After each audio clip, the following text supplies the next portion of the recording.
Hello বন্ধুরা, আজকে আমি নেপালের বুদ্ধ নীলকণ্ঠ টেম্পল ঘুরতে যাচ্ছি। তো তোমাদেরকে আজকে মন্দিরের পুরো ভিডিওটি দেখাবো। তো আর এই বুদ্ধ নীলকণ্ঠ টেম্পলের মধ্যে সত্যনারায়ণ ঠাকুরের মূর্তি রয়েছে, আর যে মূর্তিটি রয়েছে একটা জলাশয়ের মধ্যে শয়নে। তো আমি এখন মন্দির থেকে হাঁটতে হাঁটতে এগিয়ে যাচ্ছি।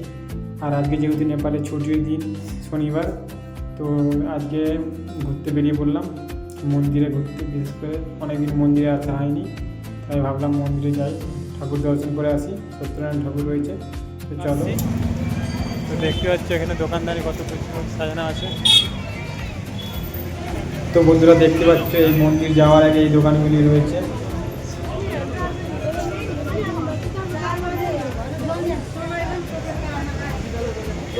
রুদ্রাক্ষ মালা, কলা, এখানে লাইন দিয়েছে পুজো দেওয়ার জন্য, বিরাট লাইন।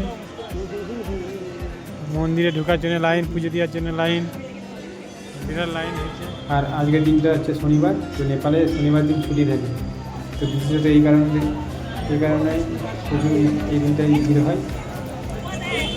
আর এটা হচ্ছে নেপালের বুদ্ধ নীলকণ্ঠ টেম্পল। তো মন্দিরে যাওয়ার ওই যে হচ্ছে মেন গেট। প্রথমে ছোট্ট একটু মন্দিরে অনেকে পুজো দিচ্ছে, আর মন্দিরে জায়গা রাখার জন্য রয়েছে, দেখতে পাচ্ছেন। তো এখান থেকে লাইন দিয়ে রয়েছে আছে, প্রচণ্ড ভিড়। তো দেখতে পাচ্ছি এটা মন্দিরের উপরটা, চারিদিকে লোকের ভর্তি, লাইন দিয়ে আছে, সবাই পুজো দিতে আসছে, অনেকে ঘুরতেও আসছে। তো এখানটায় জুতো খুলবো, দেখতে পাচ্ছি এখানে সব জুতো খুলছে। আর এটার মধ্যে রয়েছে সত্যনারায়ণ ঠাকুর, পুরোটা পাঁচিল দেওয়া রয়েছে, এবং একটা ছোট্ট জলাশয়ের মধ্যে ঠাকুরের মূর্তি রয়েছে শয়ন অবস্থায়। সবাই পুজো দিচ্ছে লাইন শয়নে আছে, দেখতে পাচ্ছি ওই সাইডে সব।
লাগছে, প্রদীপ জ্বলছে।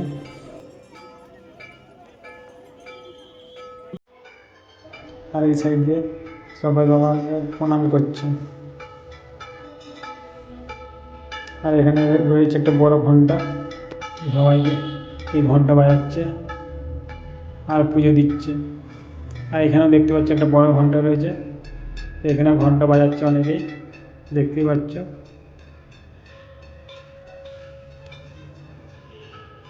আমার দিকে এই সাইড দিয়ে একটু দেখাবো ঠাকুরের পদবেশটা।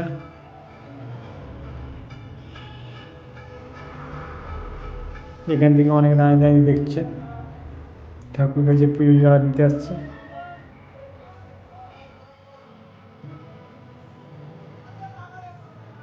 বিরাট একটা বড় মূর্তি যেটা রয়েছে জলের মধ্যে, তার নিচে রয়েছে সাপ, সাপের উপরে সত্যনারায়ণ বাবা শুয়ে রয়েছে। আর পুজো বিয়ার ভালোই ভিড় হয়েছে আজকে।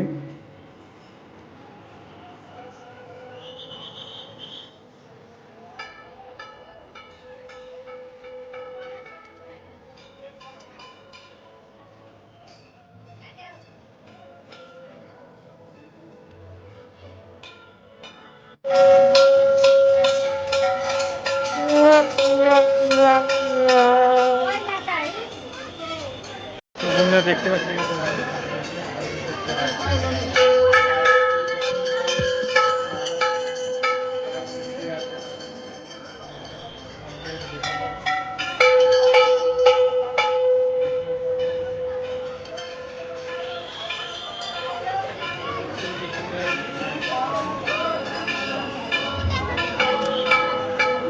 তো বন্ধুরা, প্রচণ্ড ঘন্টার আওয়াজ হচ্ছে।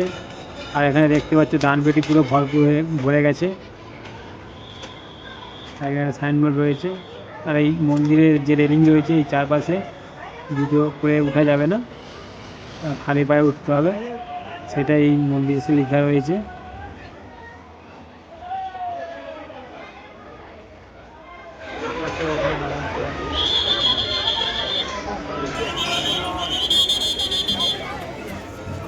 খুব সুন্দর একটা জায়গা, যে এখানে একবার আসবে তাকে বারবার আসতে ইচ্ছা করবে। তো দেখতে পাচ্ছ কত সুন্দর জায়গাটা লাগছে। সামনে পাহাড় রয়েছে, তার পাশেই রয়েছে এই মন্দিরটি। এটা হচ্ছে মন্দিরের পুরো চত্বরটা। আর এটা হচ্ছে মন্দির বেরিয়ে যাওয়ার রাস্তা।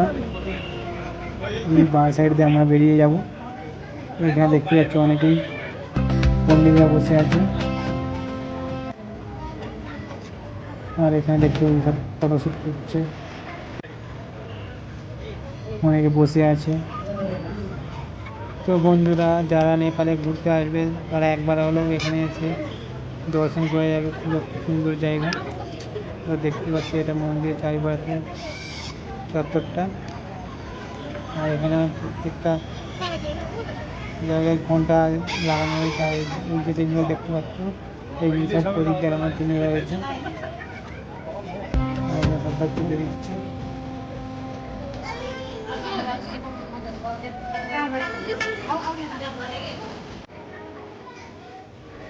আর মন্দির থেকে বেরানোর পথে সব দেখতে পাচ্ছ ভিখারিরা সব বসে আছে। যারা এখানে আসছে তারা এখানে দান করে যাচ্ছে।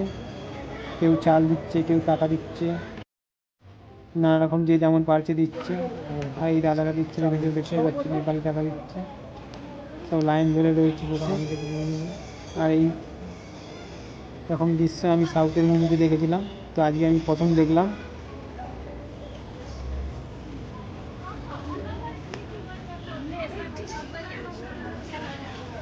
তো বন্ধুরা, আমি এখন বাস স্ট্যান্ডের দিকে হেঁটে হেঁটে যাচ্ছি। তো দেখতে পাচ্ছ মন্দির থেকে বেরিয়ে পড়েছি।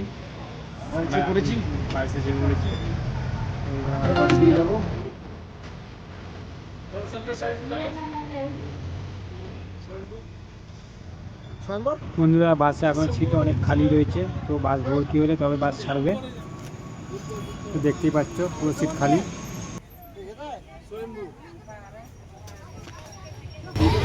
বাস এখন ভর্তি হয়নি, তাই বাস ছাড়ছে না। তো এরপরে